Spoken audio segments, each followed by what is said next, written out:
Listen all month as ReachMD XM157 explores The Great Debate, a special series discussing the future of public health policy in America. Pandemic flu. How will your hospital respond? How can you help? You're listening to ReachMD XM157, the channel for medical professionals.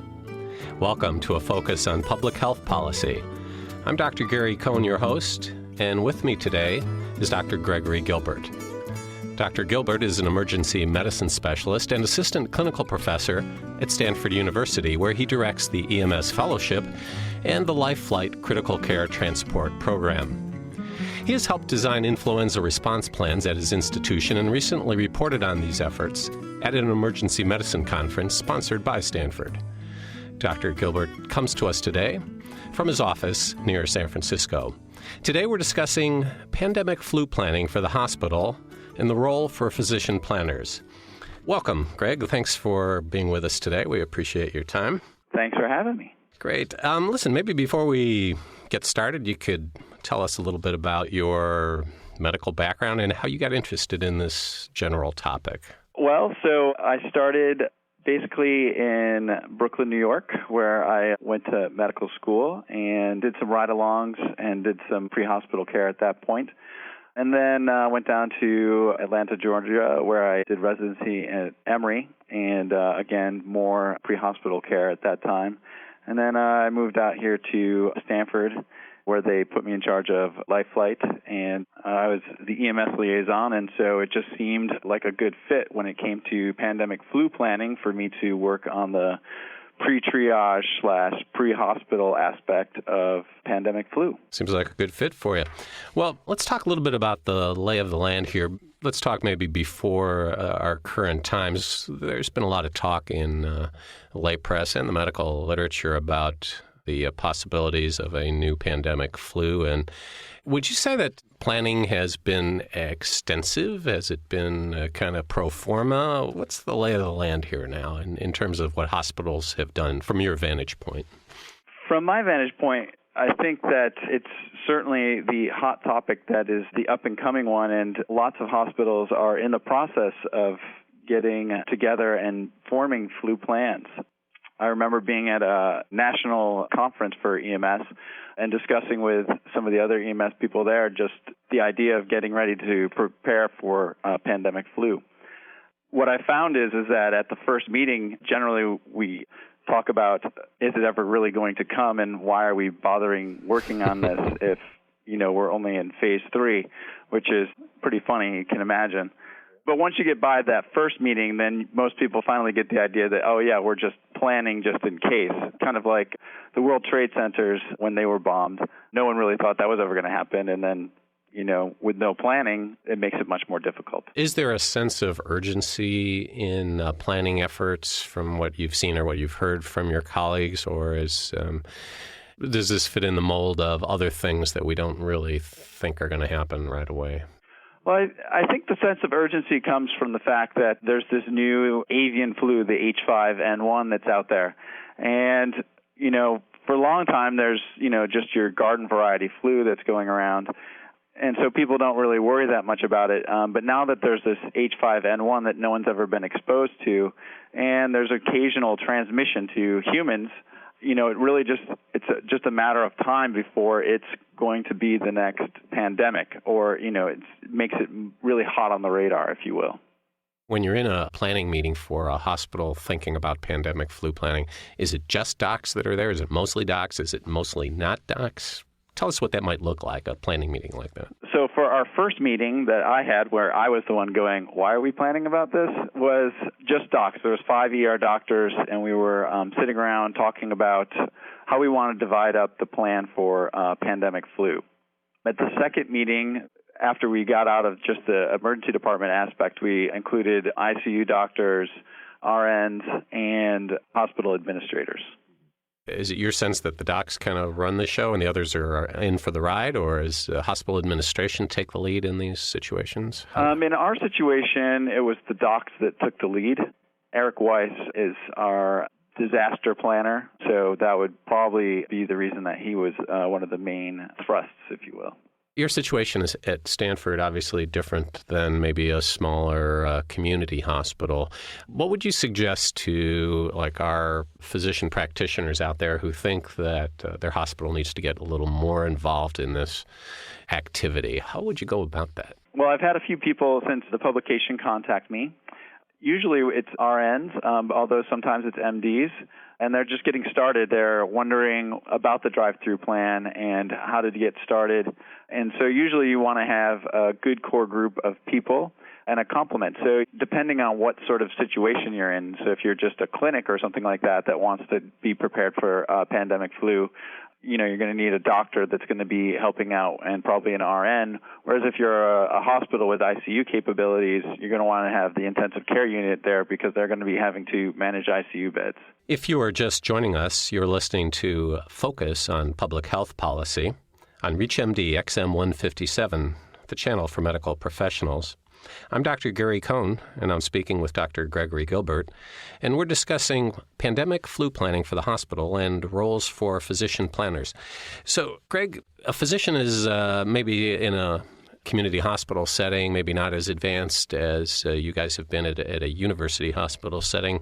What does the physician bring to the table in terms of particular expertise? They might not be an epidemiologist. They might not even be ER specialists, but obviously local community hospitals are going to have issues.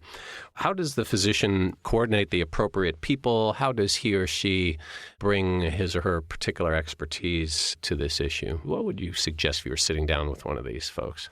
Well, they're going to be the ones that are going to be treating these patients as well as the nurses, and they're going to know the job that a nurse can do and the job that a physician can do. So when I was trying to come up with my plan, it was important to know what the different aspects or different parts of the whole equation were.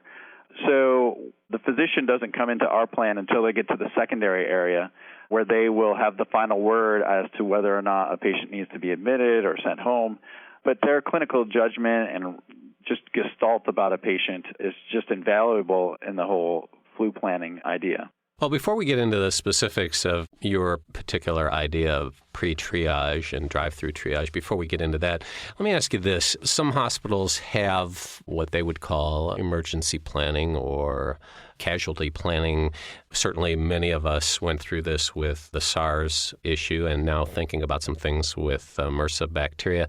Is there anything qualitatively different about planning for pandemic flu versus some of these other plans that might already exist? I think that they're relatively similar, although we do have a separate flu plan in addition to our disaster plans. Generally speaking, if you had a respiratory isolation plan, it would probably work for your pandemic flu plan. Do you think that we learned anything? You've probably, either as a medical guy or a history buff, learned a little bit about what went on in 1918 with the great influenza then. Are there any lessons from there that we should be thinking about in planning today? Well, in 1918, obviously, the hospitals were overrun. What we really saw in 1918 was something that you don't usually see with influenza. With normal pandemic influenza and just influenza in general, it's usually the extremes of age that were affected, so the pediatrics and the geriatric patients. But in 1918, there was a big spike in the 20 to 30-year-olds, and those were the people that were dying, more so than, people that were over fighting in World War I at the time. It's actually, caused the largest death toll compared to even any war that we've been in. So I think that that's a big red flag that, you can't blow off the flu. It's not something we don't really need to worry about. And you mentioned SARS, and people are like, the whole SARS thing was going to be the next pandemic flu, and we totally nipped that in the bud. But SARS is a little different than pandemic flu because to transmit SARS, you actually had to have symptoms, whereas flu, you have 48 hours before you even have any symptoms that you can transmit influenza to other people. And so, just think about any flu season that we've had in the last, 7 years. And, every year our hospitals are overrun, and that's not even a pandemic. That's just normal flu season. At your institution, how would you know when and whether to flip over to a pandemic flu mode? Is that in the planning? Do you have to have high suspicion that something's going on, low suspicion? What are your hurdles there? So for the pandemic flu, the World Health Organization keeps a pretty close tab on it. And so right now we're at phase 3 of phase 6. So when it reaches phase 5, when it's transmitting freely from human to human, is when we're going to go into our plan. So you'll wait for a sort of confirmation from the World Health Organization. Correct.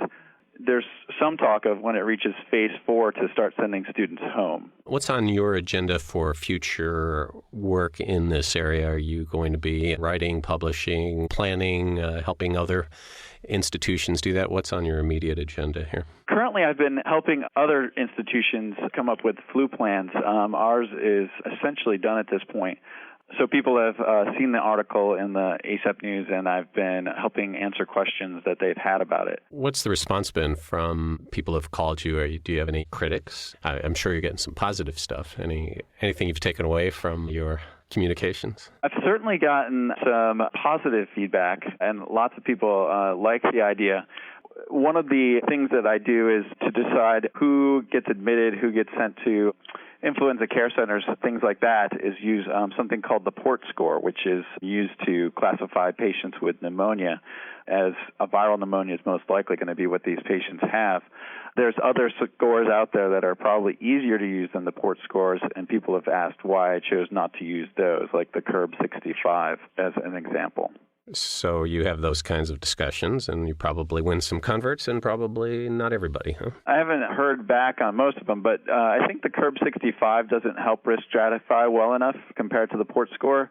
There's also something called the PMUS score, which has been designed specifically for pandemic flu, but it hasn't really been that well tested, but you can adjust the variables. The only downside is it basically just looks at vital signs and social factors, whereas the PORT score also takes some laboratory studies into account. Have you had any inquiries or work from overseas? I have not had any inquiries from overseas. Most of these have been from the East Coast. Uh-huh. Well, must be they're all set, I guess, outside the United States, so we better get to it. That's right. That or they just don't get the ASAP News. Yeah, that could be. Well, I want to thank Dr. Gregory Gilbert, who's been our guest. We've been discussing pandemic flu planning for the hospital and the role for physician planners. I'm Dr. Gary Kohn, and you've been listening to a focus on public health policy on ReachMD XM157, the channel for medical professionals.